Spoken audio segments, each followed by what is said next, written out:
Oh my goodness, guys, these bath bombs are so ugly. Actually, I like the square bath bomb better, but I really don't like the I really don't like the round bath bombs. It's a total failure.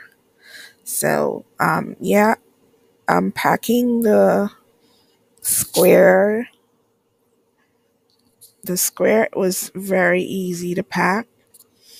I think where I went wrong is I'm just using a random recipe. I just threw things together, and it obviously was not the right thing to do because I didn't measure any of liquid, the liquid of the for your I keep forgetting what I'm want to say. My sugar must be low. Yeah.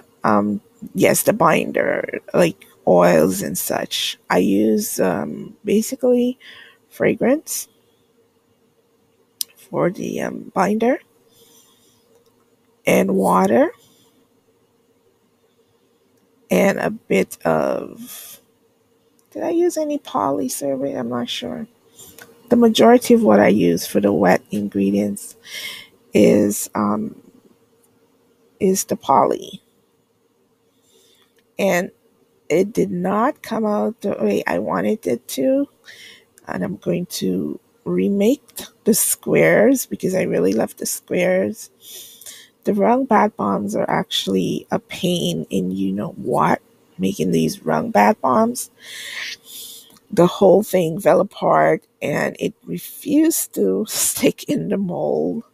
I tried it a few times and they all break apart. They just break apart. So what I did do was to remake, like sift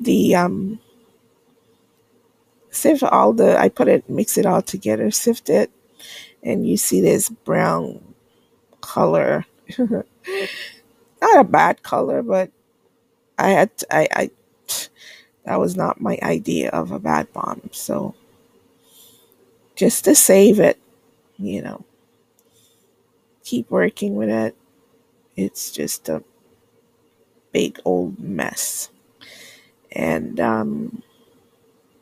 but next time I will go with my regular recipe.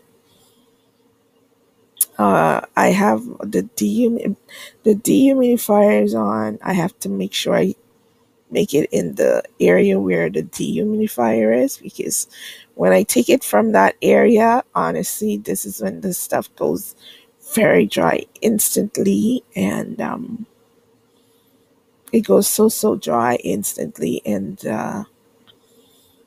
it becomes very powdery, and it just would not form in the mold. The next bath bomb I'm trying to make remake the squares.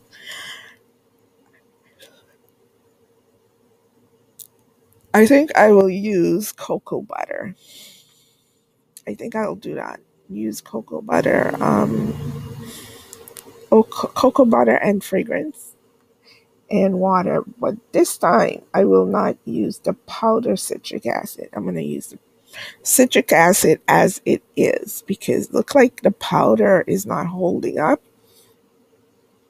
That could be one of the problems. It's not holding up. Um, I did use a little bit of kaolin clay. I mixed it over when I make when I sifted out, add a bit of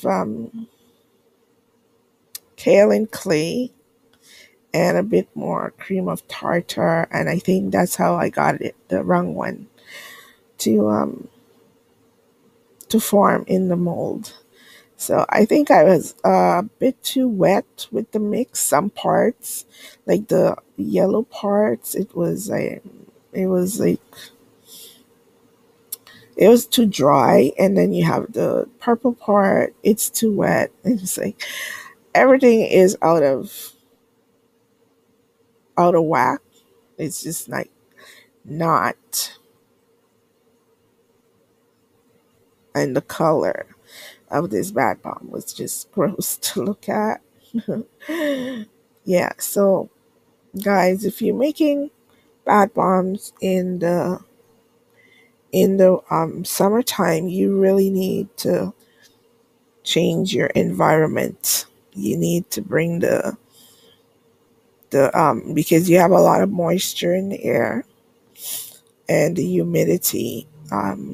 Honestly, too many people are gonna fail because the reality is citric acid does not like it does it not as it citric acid will not take to moisture and heat and stuff like that. So I see people struggling, doing all sorts of things, and I'm telling you, where you're making your bath bombs, you really need to change the temperature. You're gonna have to invest in I would say something that is works as a dehumidifier